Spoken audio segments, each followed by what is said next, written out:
I met a Gypsy. I kind of found a little honey line, and I was like, all right, like, this is working. So I went double, triple, went through the whoops, and I remember, like, coming around the sand turn, like, the very first lap I did it, and I remember, like, seeing Coop behind me, and I'm like, okay, I saw, like, a little bit of a gap. I'm like, okay, like, that worked. Yeah. Like, okay, we're good. All right, so we're going to continue to keep doing that. Then we started catching up to the field where I saw, like, Roxon and all them, and, like, Anderson and stuff. I'm like, all right, like, we're okay. Like, and it's just like, once I kind of felt like, for me, like, I got through the whoops, and I never felt sketchy. Like, that was the only, like, I actually felt more like hairy around the rest of the racetrack, but the whoops. Like, the whoops was like the only part where I was like comfortable. Yeah. Like, I feel like I can hit these whoops anywhere I want to. Like, that's how, like, confident I was through them. And I could have went faster and faster and faster through them. Like, there was a couple times where I went through them, like, I threw down some ones where I'm like, ooh.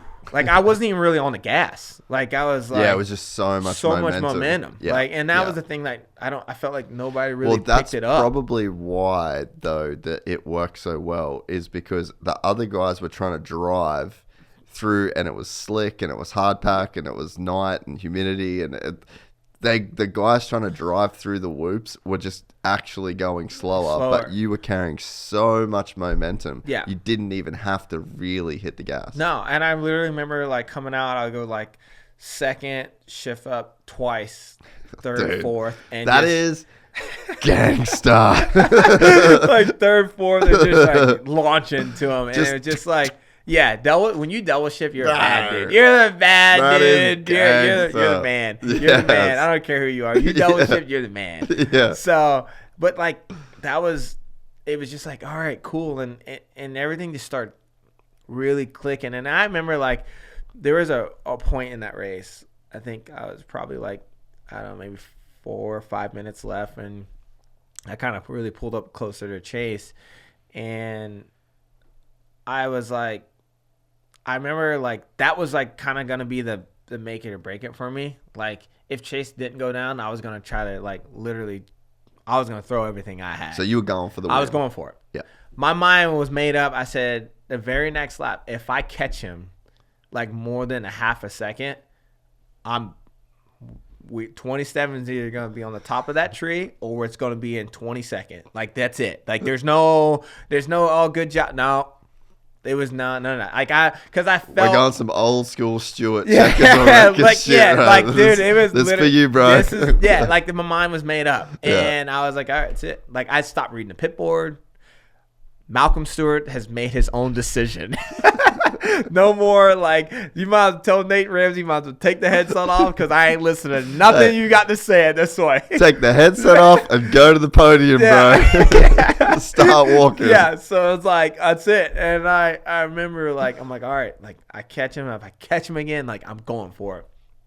And sure enough, like, that lap, and I kind of felt like, you know, as a rider, I could tell, like, he was still hitting a double before the whoops, and he was, like, very, like, indecisive. He was going right, he was going left, trying to figure it out. And the crowd at that time starts to get a little louder and stuff like that. So, like, I could tell your crowd. Your crowd was getting louder. It was definitely, like, there's definitely some favoritism going on right there for sure. Yeah. And I mean, unfortunately, he went down, but that lap through those whoops, I remember, I'm like, I am going to send it. Like, I'm going to pull up on him. But then right when I landed, I started seeing him, like, drift left, drift right. And I remember, like, backing it down, like, just a little bit. Like, just stay in your lane, And I was so scared that he was going to shoot, you know, back. And I didn't know the hay bale got kicked into the sand. So I remember turning, like, coming around the corner, and I was like, oh, like, dodging that, like, barely clipping that. And it was just, like, just a special moment, like, obviously taking her in, like, the whole 9 yards. But yeah, that moment, 27 was we were either gonna win or we were gonna be down bad. Like we were gonna be down real bad. Like I said, tell Nate. I should have just pointed at Nate. Take the headset off. You might as well just go ahead and walk down because we don't know what's gonna happen. You're about to be covered in champagne, or you're about to be in the asterisk. Yeah, facts. Like you're gonna be like, you okay, Malk? Yeah, it's gonna be one of them, or we did it. Like one or the other.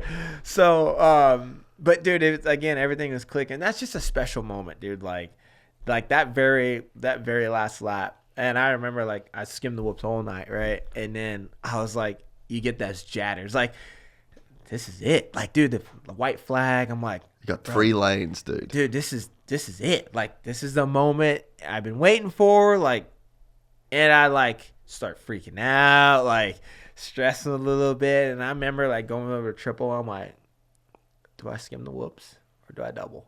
What do I do? And I was like, all right, decision made. We're going double. We're just going to roll the whoops basically. And my brother told me, he goes, dude, his heart, because he realized Malk didn't do the line. Please don't skim the whoops. Because he's like, if he tries to skim the whoop, he's going to throw the race array on the very last lap. And he was like, just get through it. And everybody was kind of like, I remember Ramsey was like, just tell him, like, just skim the whoops. Please skim the whoops. Then he goes, he didn't do the lane. And he goes, oh no. And then just double, like, whatever, got through it. And pretty much I was out of breath. By the time I got to the checker flag and stopped on that mountain, I was really stopping because I was so out of breath, but I was cheering. But it was more like I'm over here like, yeah, but there was no, because there was no, I was already screaming so much from the sand all the way through. But man, just like those moments, like a special moments, like you can't get that back, right? Like those are moments you'll never get back. And coming across that checker flag, it was like it's been a very long time, of course, but like in my career, my entire racing career, that meant more than winning my 250 championship. Like, just because like not everybody gets to win a 450 main event. Like, to me, that felt like, and in this era, yeah, like that's what I'm saying. Like people who win races and like win championships, like, and stuff, like, it's like I kind of felt like to do it in this time is like winning a championship. Like, realistically, it's really like that. And like, no matter what, like, years go by, like, I can always say my name was on the board. Like, I made it. Like, it's there. And to do it like at home, like, just sinks way different. Like, I can say I did it at home. You know what I mean? So it's just like, that's just a real special like moment, and I'll never forget that moment. Like, to me, that was like if I never raced again, like, that was like, okay, like, I'm good. I'm good. And that night, I saw my dad, of course, like, obviously, and we were talking right before we left, and he was like, I'm good.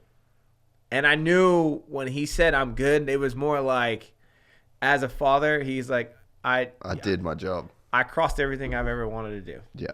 That's like a proud dad. Like, I'm good. Like, if whatever you want to do now, I don't even care. Like, you're like, he literally said, I wanted both of my sons to win a race at the highest. And he goes, one took a little longer than the other for sure, but well worth the wait. And he was like, I'm good. And I knew what that meant. And I was like, just because you're good, that don't mean I'm good. I've still got a lot more to try to do, Dad. but like, that's a cool like moment, right? If you enjoyed this content, please like and subscribe. And to listen to the full 3-hour podcast, search Gypsy Tales in your favorite podcast platform or click the link in the description below. Gypsy Gang.